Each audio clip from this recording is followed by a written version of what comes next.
hubungannya Prabowo dengan Orde Baru? Tidak Dulu ada. Soeharto Karena Orde Baru sekarang sudah metamorfosis. Jadi kembali Joko Widodo melalui people power karena tidak menang di pemilu di bulan Mei. Kira-kira seperti itu. Wiranto Orde Baru bukan. Baik. Gitu kan? Oke. Ini menantunya boleh saya pegang tangannya dua-duanya? Nggak bisa, keluarga tetap keluarga gitu loh. Halo, selamat pagi Ananda. Jumpa lagi dengan Srian dalam Belajar Bahasa Indonesia. Kali ini kita akan masuk ke bab berikutnya, yaitu bicara tentang debat. Bagaimana ketika seseorang melakukan perdebatan dengan orang lain, mempertahankan usulnya, mempertahankan argumennya. Demikian kita belajar hari ini. Debat, kita akan menemukan unsur-unsur pembentuk dari debat tersebut. Nah, apa saja? Baik, esensi debat, hal yang penting dan pokok dalam sebuah debat. Artinya ini harus ada. Pertama adalah moderator. Siapa moderator itu? Moderator itu adalah orang yang membawa peran sebagai mengatur arus lalu lintas pembicaraan. Dari siapa? Dari orang yang ikut berdebat di situ.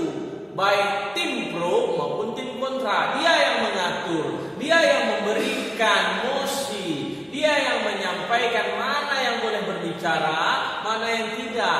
Dia yang menyetop ketika ada seseorang yang terbawa emosi. Maka peran moderator di sini adalah peran yang sangat vital.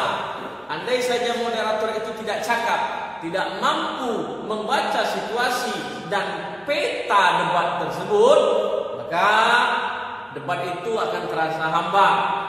Moderator juga harus paham bahwa mosi atau masalah isu yang disampaikan dia hafal di luar kepala, dan dia bisa melemparkan beberapa pertanyaan, argumen untuk memancing dari tim pro dan kontra. Maka moderator ini mestilah ada dalam sebuah debat. Pertanyaannya, moderator itu sama dengan pembawa acara? Tidak. Pembawa acara adalah yang membuka acara, sementara moderator adalah dia yang mengatur acara tersebut dalam poin inti debat tersebut. Jadi beda ya. Yang kedua adalah namanya tim pro atau afirmatif. Ada isu misalnya. Hari ini isunya disampaikan bahwasanya misalnya pemindahan ibu kota di Kalimantan misalnya. Maka tim pro ini sebagaimana? Dia mendukung apa yang disampaikan oleh pemerintah, bahwasanya ibu kota negara akan pindah ke Kalimantan. Maka ini disebut tim afirmatif. Dalam tim pro ini biasanya dalam sebuah debat itu ada 3 orang misalnya. Kalau dalam sebuah perlombaan, maka 3 orang itu misalnya dia menyampaikan argumennya, penguatan, mempertahankan argumennya, usulnya. Maka ini tim pro. Apa saja lagi kerja tim pro ini? Dia mematahkan apa yang disampaikan oleh yang ketiga. Kita perkenalkan yaitu tim kontra, yang tidak setuju dengan kenapa pemerintahan itu pindah ibu kota negaranya ke Kalimantan.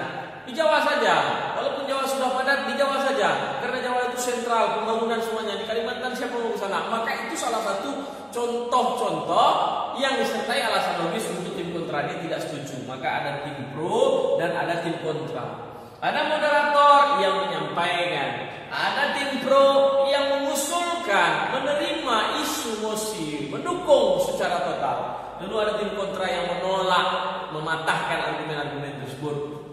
Kemudian yang terakhir adalah audiens atau pendengar. Nah, mereka ini adalah seseorang yang netral, tidak kepada pro, tidak kepada kontra. Dia adalah orang yang hanya mendengarkan untuk mengambil intisari dari sebuah debat, atau disebut sebagai penonton atau audiens. Jadi ada 4 hal yang masuk ke dalam hal pokok debat berupa peserta.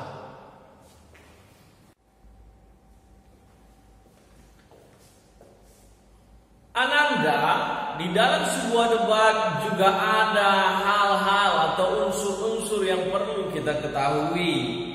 Apa saja yang sudah peserta akan sampaikan?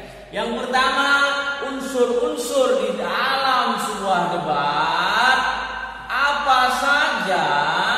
Yang pertama adalah mosi. Mosi ini disampaikan oleh moderator sebagai bahan atau umpan sebagai posisi berdebat tawar-menawar, lempar argumen. Artinya mosi ini bisa kita sebut padanan katanya isu, bisa kita sebut sebagai masalah. Maka ini bisa kita sampaikan juga sebagai topik pembicaraan dalam sebuah debat. Artinya mosinya disampaikan. Misalnya pemindahan ibu kota negara Kalimantan itu mosi. Maka setuju atau tidak setuju, itulah kerjanya dari tim pro dan kontra. Kalau setuju maka harus dimasukkan argumen-argumen pendukung. Kalau tidak setuju maka harus dibuat argumen-argumen penolakan, pengejawantahan, pembantahan. Ini yang kita sebut sebagai argumen. Argumen itu biasanya pendapat. Pendapat berisi alasan-alasan yang logis. Jadi tidak bisa sembarang saja dibilang saya tolak. Tidak bisa. Dalam debat harus ada alasan-alasan yang logis. Lalu apa? Kalau kau sudah kasih alasan, maka akan ada apa? Ada konklusi. Konklusi itu adalah alternatif penyelesaian, ya.